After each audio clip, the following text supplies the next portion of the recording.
আমরা বর্তমানে এখন আছি আন-নূর দারুল উলুম তাহফিজুল কোরআন মাদ্রাসায়। এই মাদ্রাসার হালত সম্পর্কে আজকে আমরা জানবো।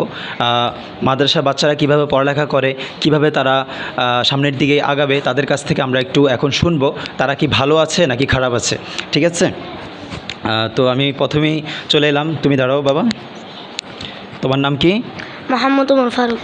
মোহাম্মদ ওমর ফারুকের কাছে আমরা চলে এলাম। আচ্ছা, তোমাদের মাদ্রাসায় পড়ালেখা করতে কি কোনো সমস্যা হচ্ছে? জি, আমাদের সমস্যা হচ্ছে পার্টিশনের জন্য। আচ্ছা, পার্টিশনের জন্য, অর্থাৎ মাঝখানে পার্টিশনের জন্য। কয়টা পার্টিশন? তিনটা না? আচ্ছা, তিনটা পার্টিশনের জন্য মাদ্রাসায় অনেক সমস্যা হচ্ছে। বসো। যেহেতু এখানে আপনারা দেখতে পাচ্ছেন এই যে পুরো ক্লাসরুমটা, এটা কিন্তু অনেক বড় ক্লাসরুমটা। এখানে ক্লাস নার্সারি আছে 1, 2, 3, 4, ঠিক আছে। তো এখানে কিন্তু তিনটা পার্টিশন প্রয়োজন।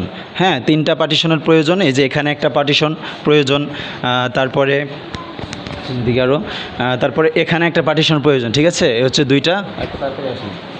তারপরে এখানে একটা, যে এখানে একটা পার্টিশনের প্রয়োজন। মোট তিনটা পার্টিশনের এই মাদ্রাসার প্রয়োজন। আর মাদ্রাসাটা আসলে পুরনো না, একেবারেই নতুন বললেই চলে। 2018 সালে স্থাপিত। তো আপনারা যারা এই যারা ভিডিওটা দেখছেন, আমি তাদেরকে বলবো, পৃথিবীতে কিন্তু অনেক মানুষ আছে যারা কিন্তু ধন সম্পদের কোনো অভাব নাই। আল্লাহ তাআলা তাদেরকে অনেক অনেক ধন সম্পদ দিয়েছে, অনেক অনেক ধন সম্পদ দিয়েছে। তারা যদি আল্লাহ রাস্তায় দানও করে, তারপর কিন্তু বিন্দু পরিমাণ কমবে না।